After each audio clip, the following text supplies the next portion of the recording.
Hey guys, Micah from Black Bear Custom Kydex. I've got a short video to show you today on these two sheets that I just built for a Benchmade Nimravus and an ESEE-6 with 3D handle scales. And these are the new factory scales from ESEE. So now, in case you guys aren't totally up on ESEE's scales and the scale options, the three primary scale options when you go with one of the ESEE lineup, like the ESEE-3, 4, 5, 6, Izula, etc.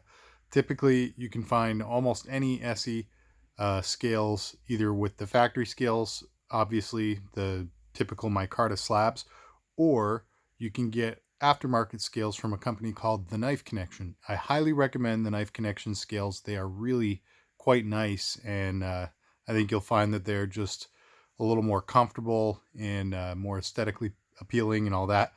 But I think probably because of how many people were switching over to TKC scales, ESEE started producing these 3D contoured scales for a handful of their knives, including the 3, 4, 5, 6, the Zancudo, and I believe the Ashley game knife, I want to say. Anyway, a handful of their knives anyway. So this one here is their flat dark earth blade with coyote and black G10 contoured scales. I really like this. It's very comfortable. All right, so that out of the way.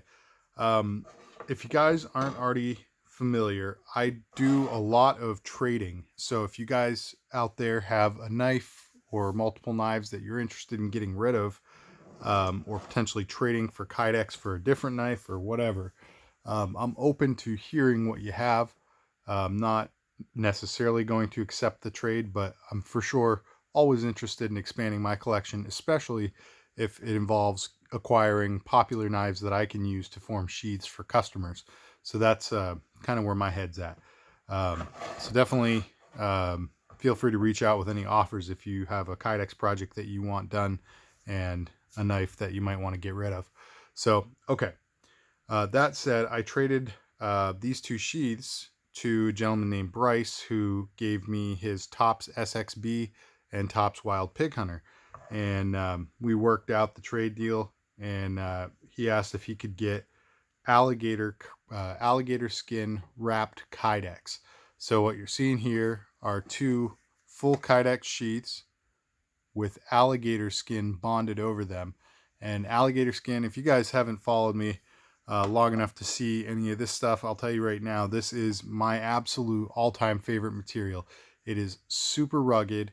It's I think it's beautiful, and it just gives you all the benefits of leather without compromising where leather has some vulnerabilities, like it can scratch really easy. Gator skin doesn't scratch very easy. It's just super rugged stuff. So anyway, I love it. This comes from an American hornback alligator, in case you're wondering. That's mostly what I've been using, though I've recently acquired some Asian crocodile skin as well. So you'll be seeing some of that stuff pop up here and there on my channel. All right, so the carry setup that he asked for on both of these was a tech lock on a swivel plate. How that works essentially is I've got a plate mounted to the sheath, and I have an arc, essentially this shape, milled into it so that the hardware of the tech lock can mount in the center as a pivot point and then out on the wings and just kind of rotate as needed. So you get about 90 degrees of pivot in any given direction. And then if you need to adjust, beyond this pivot point, you can always remove the tech lock and put it somewhere else. So you can always take this tech lock off, turn it 90 degrees and mount it again, and you'll have another array of different options. So I think this is a really nice little idea. The plate with the pivot, the tech lock with the pivot plate just gives a little bit more versatility. And the primary thing that it allows you to do is to switch positions without the use of any tools. So it's not just as simple as that you have a comprehensive 360 degrees of rotation. It's more about the fact that you actually have the ability to switch without necessarily needing to use any tools. If you want to increase or decrease the difficulty, the stiffness of that rotation, you can just kind of gently loosen or tighten these 3 screws. I would definitely recommend going slightly tighter than I have it here. This is very easy to move. It's not likely to move on you, even with a gentle whack on something, but if you slammed into a tree or something, it definitely could, shift over an inch or two. So for sure, I would find the angle you want and then open this up and adjust it and, tighten that down a little bit. So, all right. So you got the same setup on both sheaths here. Just to give you a good look at the fit here. Got a nice click in. No rattle, no play. Very securely in the sheath, not going to fall out. And a ballistic one-handed draw. It just wants to fly off of there. So very, very nice retention. Same thing over here with the Nimravus. Got a good click in, no rattle, no play. Not going to fall out on you. And it's got a very springy ballistic draw. All right, so that's that. Now I decided I had some scrap gator in my, I would keep like a scrap bag because gator is really expensive stuff. And when you get a good cut of it for a sheath, you typically wind up with some scrap that just isn't quite big enough to actually make another sheath out of. But sometimes it can come in useful for making like a dangler or something like that. As you can see here, I've got these 2 apparatuses. Obviously the big one will go with the ESEE and the small one with the Benchmade. What these are leather and gator. I bonded gator to a thin layer of leather, you can see, just to make it a little bit more rugged. But these are scout straps, as I call them. So I'm going to actually pause the video and refit these sheaths with the scout straps so you can see how these work. All right, I lied. I decided I wanted to show one of them being put on just so you guys know, if you get something like this, and particularly for Bryce, who is getting this specific thing, I just want you to understand that there is a little bit of something that you should pay attention to. When you fit the Chicago screws here, see those screw posts sticking out, fit them into the 1st and 3rd hole.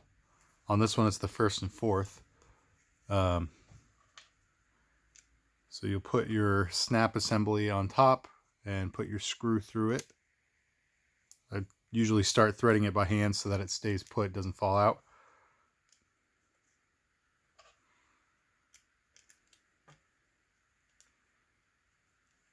All right, so both of those are started.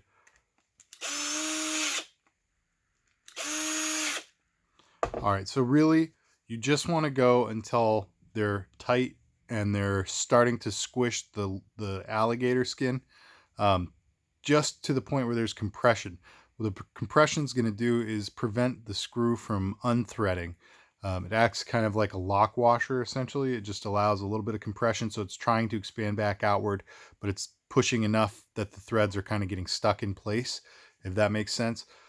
So I would just go to that depth. I wouldn't go tightening it down as far as you can, especially if you're using a screw gun of any kind. Basically, what you can do, the metal here is a little bit flimsy, the metal of the snap assembly. And if you start tightening it down really hard, it'll actually start to buckle and curl upward around the screw point. So you want to just go a little bit, it's not super gentle that you need to go, but don't go crazy. Don't Hulk out on it. All right. So now we've got these things assembled. Basically, these are exclusively for horizontal carry, or scout carry, hence the name scout loops. And essentially they are pull-the-dot snaps embedded on a leather strap. So how these work, you have to kind of roll them down toward the tip to snap them shut, and then they have to peel up that same direction.